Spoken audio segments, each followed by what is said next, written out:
जोहार झारखंड। नमस्कार साथियों, स्वागत है आप सभी को आपके अपने channel exam happy by Jharkhand में। तो दोस्तों जुड़ चुका हूं मैं यहां पर आप सभी सहायक अध्यापकों के आकलन परीक्षा के महत्वपूर्ण प्रश्नों को लेकर के। तो आज हम इस वीडियो में चर्चा करेंगे विज्ञान कह लीजिए या पर्यावरण अध्ययन कह लीजिए क्लास 6 के पौधा पाठ को यहाँ पर कंप्लीट करेंगे। उसमें जितने भी वस्तुनिष्ठ प्रश्न आए हुए हैं उसको पूरा हम यहाँ पर कवर अप किए हुए हैं। तो आप वीडियो के अंत तक जुड़े रहिएगा, बने हुए रहिएगा, देखते रहिएगा, ठीक है। जो आपका पार्ट 4 होगा। तो यहाँ पर देखिए दोस्तों, एक बात आपको हम बता देते हैं। आज मैं आपको सच्चाई बता दे रहा हूँ। आप लोग बहुत जो होंगे प्रैक्टिस सेट के पीछे दीवाने होंगे, खरीदने के लिए क्या खरीदे, क्या पढ़े। मैं आपको बता दे रहा हूँ, कुछ काम नहीं आएगा आपके, ठीक है। शॉर्टकट किसी का विकल्प नहीं है दोस्तों। तो बहुत जल्दी आप लोग चाहते हैं बहुत कम समय में तैयारी कैसे हो जाए और पूरा हम नंबर ले लाएं, इसी से बहुत लोग फेल करते हैं। तो आपको हम बता दें, यहाँ पर 100% आपको हम एनसीईआरटी बुक्स दे रहे हैं और एनसीईआरटी बुक्स का नोट्स दे रहे हैं। यदि आप जेटेट का एग्जाम दिए होंगे या कोई एग्जाम दिए होंगे, आप देखिएगा यहाँ से प्रश्न है कि नहीं है। एकदम 100% बता दे रहे हैं, यहीं से प्रश्न रहता है। दूसरा कहीं से प्रश्न जाएगा ही नहीं जाएगा। तो आपको हम बता दें, यदि 100% पारा शिक्षक आकलन परीक्षा में पास करना है तो सिर्फ और सिर्फ हमारे साथ आप 499 रुपये में जुड़ जाइए। देखिए पैसा के मुँह मत देखिएगा, न तो 500 रुपया, नहीं कितना नुकसान होगा आप समझ नहीं सकते हैं, क्योंकि ऐसी बहुत सी घटना घट चुकी है। तो 150-200 में आपको तो नोट्स मिलेगा नहीं, और आपको मिलेगा प्रैक्टिस सेट जो कि बहुत दिन के बना हुआ है, कवर लोग चेंज कर दिया है। अब बहुत लोग ऐसे पढ़ा रहे हैं जो कि पुराने क्वेश्चन रखे हैं और वहीं पर आपको टाइम बेल रहे हैं और आप बेला रहे हैं। कोई बात नहीं है, वो आपकी मर्जी, आपको जो करना है करते जाइए, उससे हमें मजा नहीं है। लेकिन मैं ये सच्चाई बता दे रहा हूँ कि यहाँ आपको पूरे किताब का न्यू सिरे से हमारे यूट्यूब टीम पूरे आकलन परीक्षा पर मंथन कर रही है और खाली आकलन परीक्षा का ही क्लास ले रही है। इसलिए हम एक बार आपसे पूरे पक्के दिल से बता दे रहे हैं, आप जरूर यहाँ पर जुड़िएगा। चाहे आप जब जुड़िएगा और आपको बेड़ा पार होगा। इसलिए आप विलंब नहीं कीजिए, परीक्षा बहुत नज़दीक है, समय काफ़ी है, ऐसी बात नहीं है कि नहीं है। आप जुड़ेंगे, आपको इससे ऐसा मटेरियल मिलेगा ना कि आप गदगद हो जाइएगा। तो आप जरूर जुड़िएगा। चलिए चलते हैं पौधा पाठ की और सूखा हुआ पौधा क्या कहलाता है। देखिए सूखा हुआ पौधा क्या कहलाता है, हर्बेरियम, सरबेरियम, नरबेरियम या सभी कहलाता है। देखिए ये विज्ञान का यहाँ पर जो है विज्ञान या पर्यावरण अध्ययन कह लीजिए पौधा पाठ का है, पाठ 4 है। तो क्या कहलाता है, इसको हम लोग कहते हैं हर्बेरियम। क्या कहते हैं, हर्बेरियम। देखिए जो पेड़ से पत्ते टूट के गिर जाते हैं, ठीक है, और वो सूख जाते हैं, तो उसका जो कंकाल, जो इस तरह कंकाल बच जाता है, उसको हर्बेरियम के नाम से जाना जाता है। और यह प्रश्न आपका यहाँ जो है यूपी टेट में आया था, ठीक है। अगला है, मनी प्लांट के पौधों में किस प्रकार की लता पाई जाती है। मनी प्लांट के पौधों में किस प्रकार की लता पाई जाती है, विसर्पी लता, आरोही लता, साग या झाड़ी। तो देखिए मनी प्लांट का जो पत्ता होता है वो किसी भी चीज़ के सहारे अपने ऊपर खड़ा नहीं हो पाता है, वो फैल जाता है, वो जमीन में क्या होता है, फैल जाता है, ठीक है।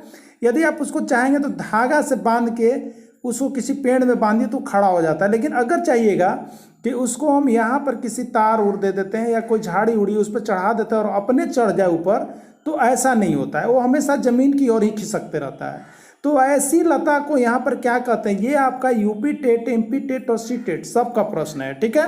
तो मनी प्लांट के पौधों में जो पाए जाते हैं वो लता का नाम है विसर्पी लता। कौन सी लता आप कह लीजिएगा, विसर्पी लता हम लोग कहते हैं, ठीक है।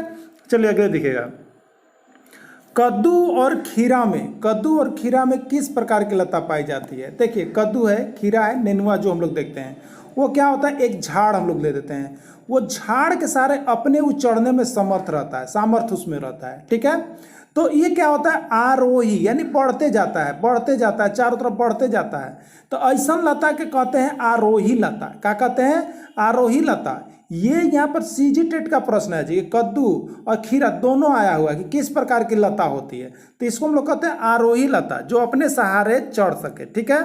अब देखिएगा, पौधों का सबसे कठोर भाग कौन होता है, पौधा का सबसे कठोर भाग कौन होता है जी, तना, पत्ता, पुष्प या कह लीजिए यहाँ पर कोई नहीं। कौन होता है पौधों का सबसे कठोर भाग? ये आपका बंगाल टेट का प्रश्न, ठीक है। तो पौधों का सबसे कठोर भाग कौन होता है, और ये गुजरात आकलन में भी आया हुआ था, ठीक है। तो पौधों का सबसे कठोर भाग जो होता है वो तना ही होता है जो सबसे कठोर होता है, ठीक है। अगला, पत्ती में रेखित संरचना को क्या कहते हैं? पत्ती में रेखित संरचना, देखिए पत्ती होती है ना इस तरह से, जो आप पत्ती बनाते हैं पत्ती, ठीक है, इसमें इस तरह से देखिएगा रेखित संरचना होती है, रेखाकार संरचना होती है, उसको क्या कहते हैं, ठीक है। तो उस रेखाकार संरचना को हम लोग कहते हैं सीरा। क्या कहते हैं उसको? सीरा। तो राइट आंसर इसका सीरा होगा। हरे पेड़ पौधे अपना भोजन किसकी उपस्थिति में बनाते हैं? सूरज के प्रकाश की उपस्थिति में, जल की उपस्थिति में, वायु की उपस्थिति में, या कोई नहीं? तो देखिए यहाँ पर सबसे सटीक जो इसका आंसर है, हरे पेड़ पौधे सबसे पहले सूर्य का प्रकाश की उपस्थिति में ही भोजन बन पाता है। तो सबसे इंपॉर्टेंट यहाँ सेक्टर है सूर्य का प्रकाश। अगला है, हरे पौधे किसके द्वारा जल एवं खनिज लवण को अवशोषित करते हैं? पत्ता, तना, जड़, या कोई नहीं? तो हरे पेड़ पौधे जो जल एवं खनिज लवण अवशोषित करते हैं वो आपका जड़ है। जड़ जो है भूमि के अंदर जाता है, भूमि के अंदर से ये क्या करते हैं? खनिज लवण पौधे के लिए, और यहाँ पर क्या करते हैं? तो आपका यहाँ पर जो है जल का अवशोषण करके देते हैं और ये सभी सिरों तक पहुँचाते हैं। तो जड़ इसका राइट आंसर होगा। पौधे किसकी उपस्थिति में अपना भोजन बनाते हैं? क्लोरोफिल, ऑक्सीजन, नाइट्रोजन, या कोई नहीं? तो देखिए पौधों में हरे रंग का जो पत्ते पाए जाते तो क्लोरोफिल होते हैं और वही भोजन बनाने में आपका सहायक होते हैं। तो यहाँ का अनुसार राइट आंसर इसका क्लोरोफिल होगा, ठीक है।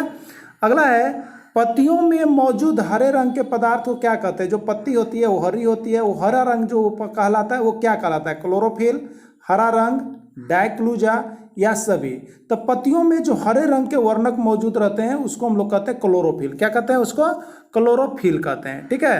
अगला देखिए, प्रकाश संश्लेषण की प्रक्रिया के दौरान पेड़ पौधे वायुमंडल से क्या छोड़ते हैं? देखिए जब प्रकाश संश्लेषण की प्रक्रिया होती है तो पेड़ पौधे क्या करते हैं? कार्बन डाइऑक्साइड लेते हैं और छोड़ते क्या है? ऑक्सीजन। तो यहीं पर ये ऑक्सीजन, ये देखिए दोस्तों आपको बता दे रहे हैं, ये UP TET, MP TET, CG TET, एक बात आप गांठ मान लीजिएगा, आपको आकलन परीक्षा, आपको जेटेट परीक्षा, आपको सहायक आचार्य परीक्षा यदि 100% क्लियर करने हैं तो आपको यहाँ पर ये सारे नोट्स और पीडीएफ हमारे यहाँ दी जा रही है, आप खरीद करके पढ़ सकते हैं। और कंप्लीट कोर्स पारा शिक्षक आकलन के लिए 499, इससे अच्छा नोट्स आपको कहीं भी अवेलेबल नहीं है, मैं आपको बता दे रहा हूँ, ठीक है। आपको लाइन बाय लाइन किताब का नोट्स कहीं से नहीं मिलेगा, आप इसको चेक कर लीजिएगा जाके।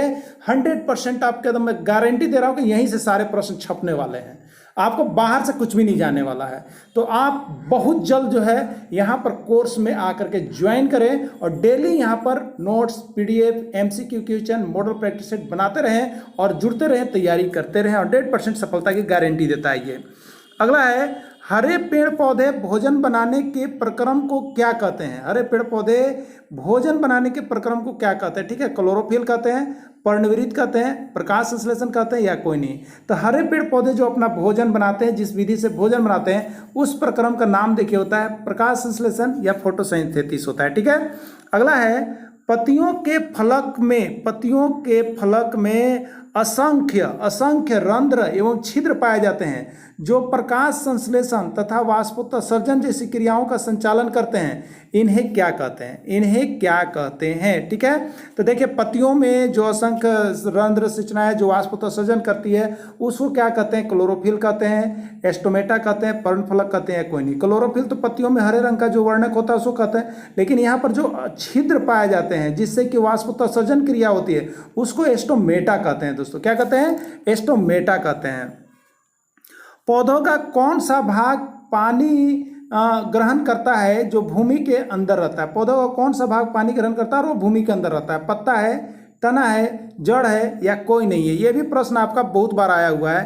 तो इसका राइट आंसर क्या है आपको दोस्तों? जड़ है, जो भूमि के अंदर रहता है और ये पौधों के लिए पेड़ खनिज लवण का अवशोषण करते रहता है। ठीक है, अगला है, पौधों का सबसे आकर्षक और महत्वपूर्ण अंग कौन होता है? पत्ता होता है, तना होता है, पुष्प होता है, या जड़ होता है? तो पौधों का सबसे आकर्षक और महत्वपूर्ण जो अंग होता है वो पुष्प माना जाता है। कौन माना जाता है? पुष्प जो होता है सबसे महत्वपूर्ण होता है ना।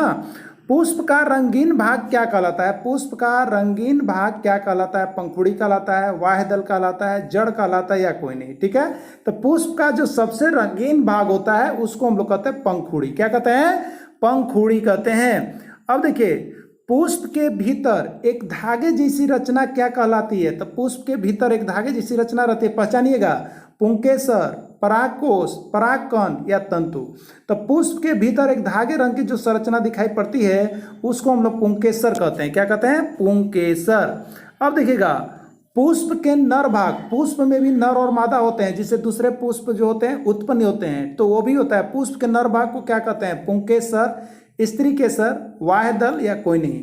तो पुष्प के नर भाग को, पुष्प में जो नर भाग होता है, पुष्प में मादा भाग होती है। ठीक है, तो पुष्प में जो नर भाग होता है उसको पुंकेसर कहा जाता है। ठीक है, पुष्प के मादा भाग को क्या कहते हैं? पुष्प में मादा भाग भी होती है, जिससे निषेचन प्रक्रम के दौरान दूसरे तरह के फूल उत्पन्न होते हैं, उसको पुंकेसर कहते हैं, स्त्री केसर कहते हैं, वाह्यदल कहते हैं या अंडाणु कहते हैं। ठीक है, तो पुष्प के मादा भाग जो होते हैं, पुष्प के मादा भाग जो होते हैं उसको हम लोग स्त्री केसर कहते हैं। क्या कहते हैं? स्त्री केसर। यह प्रश्न 501 बार पूछा गया और सभी लोग गलती करके आते हैं, तो इसको ध्यान में रख लीजिएगा क्योंकि बहुत बार आया हुआ प्रश्न है और ये आपके एनसीईआरटी बुक्स में ही मिलते हैं, कोई भी प्रैक्टिस सेट में नहीं मिलते। तो आप लोग बहुत ज़्यादा प्रैक्टिस सेट के पीछे दौड़ते हैं जब भी एग्जाम आता है, तो और आपका नतीजा क्या होता है कि आपका स्कोर अच्छा नहीं होता है, फेल भी कर सकता है। इसलिए प्रैक्टिस सेट के आगे पीछे मत दौड़िए, बस नोट्सवे की ओर आइए। सबको नहीं आइएगा तो बेड़ा पार नहीं होना है, इसलिए नोट्स पढ़ लीजिए, 100% बेड़ा पार होना। जाके किताब में मिलाइएगा, इसे प्रश्न मिल रहा है कि ना, क्लास 6 के पार्ट 4 में अगर मिलेगा तो यहाँ से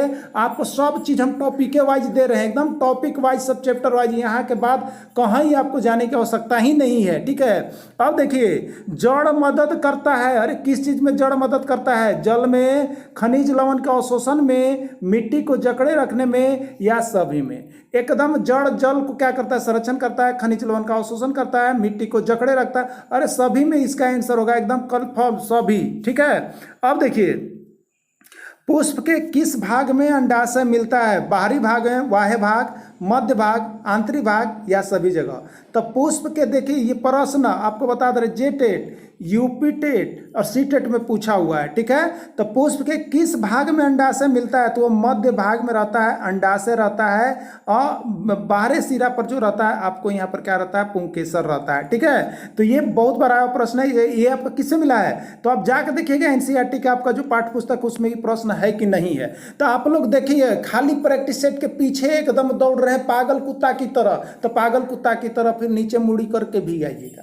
एकदम आपको बता रही हैं, कंप्लीट कोर्स 499 में मिल रहा है, खरीद के और जुड़ के पढ़ लीजिए, इसके बाद दोबारा मौका नहीं मिलेगा। 10% भी जाएगा, 500 रुपया देख रहे हैं आप लोग इधर उधर। तो कोई बात नहीं, आपको जहां जाना है जाइए, कोई बात नहीं। चलिए, इसी तरह का यदि एनसीईआरटी का आपका सारा नोट्स, पीडीएफ, प्रैक्टिस सेट, सारा चीज चाहिए तो हमारे चैनल से जुड़ जाइएगा, सब्सक्राइब कर लीजिएगा। सारी तैयारी आपको यहाँ पर करवाई जा रही है, सिर्फ और सिर्फ सहायक अध्यापक आकलन परीक्षा की।